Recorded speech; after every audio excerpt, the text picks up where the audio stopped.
Hi students, welcome back to the Google Classroom of Class 7 History, Chapter 3, Delhi Sultans.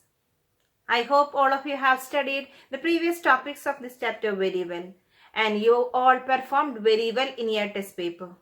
Can I ask some questions? Which ruler first established his or her capital at Delhi? Temora Rajaputs. Okay. Then what was the language of administration under Delhi Sultans? Persian language. So children, Delhi became an important city only in the 12th century.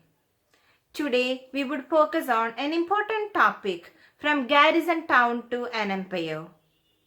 An expansion of Delhi Sultanate.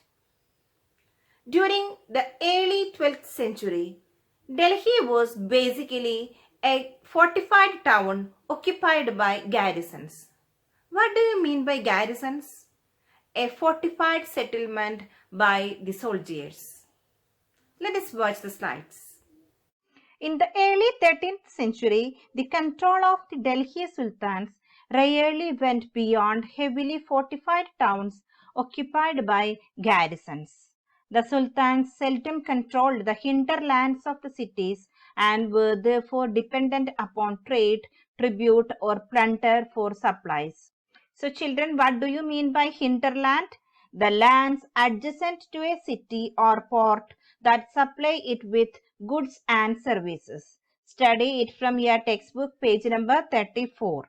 Hinterland means the lands adjacent to a city or port that supply it with goods and services. Then what do you mean by garrison town?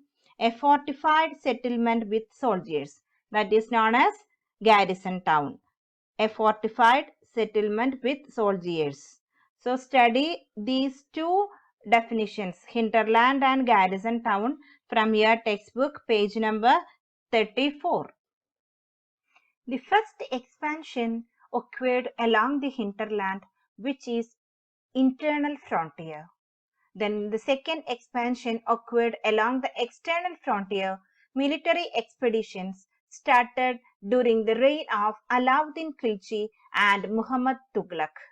So children, the first expansion occurred along the hinterland, which is internal frontier. The first set of campaigns along the internal frontier of the Sultanate aimed at consolidating the hinterlands of the garrison towns. During these campaigns, what happened? The forests were cleared in the Ganga Yamuna Doab and hunter-gatherers and pastoralists expelled from their habitat. What is the meaning of expelled from their habitat? They are removed or replaced from their habitat.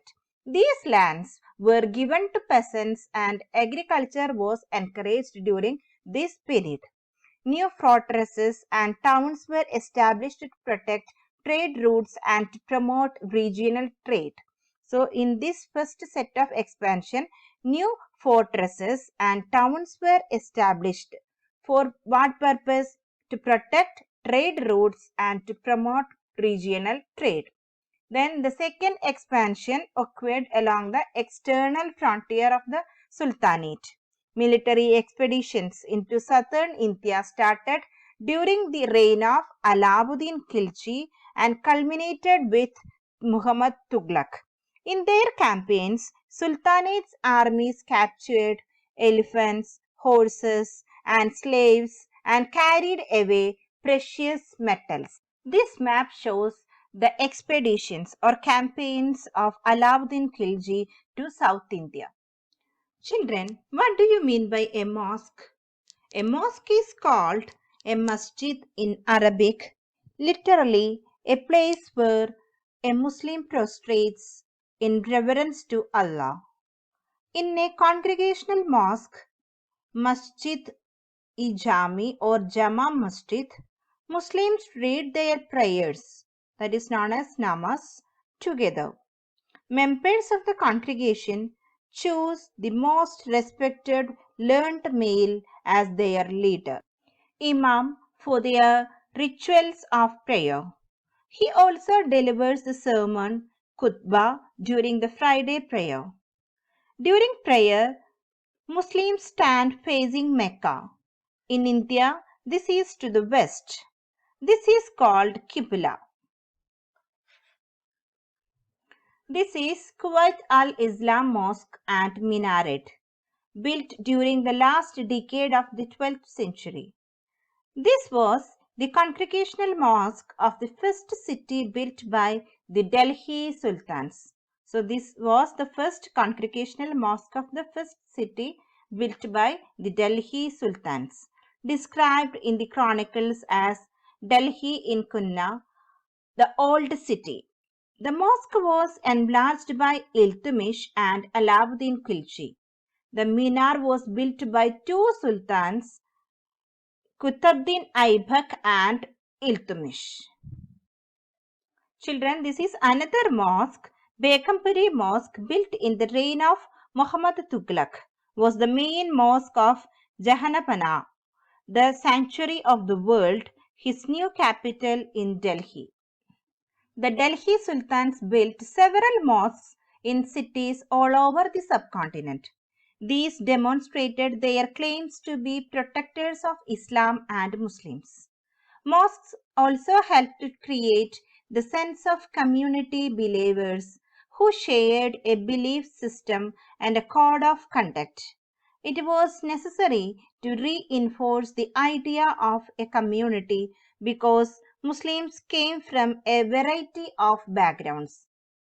This is Motki Masjid. This is Motki Masjid, built in the reign of Sikandar Lodi by his minister.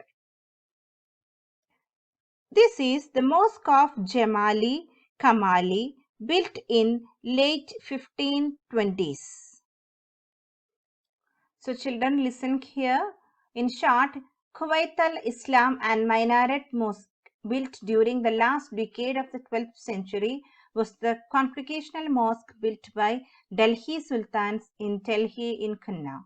The mosque was enlarged by Iltutmish and Alauddin Khilji. In a congregational mosque, Juma Masjid, Muslims read their prayers. Imam, the chosen leader, also delivers the sermon khutbah during Friday. During prayers, Muslims stand facing Mecca, that is known as Qibla. So children, it's time to wind up our session. During the early 12th century, Delhi was basically a fortified settlement occupied by garrisons. Then what do you mean by garrisons? A fortified settlement by the soldiers is known as garrison town. Then what do you mean by hinterland? A place adjacent to a city or a port which supplies goods and services.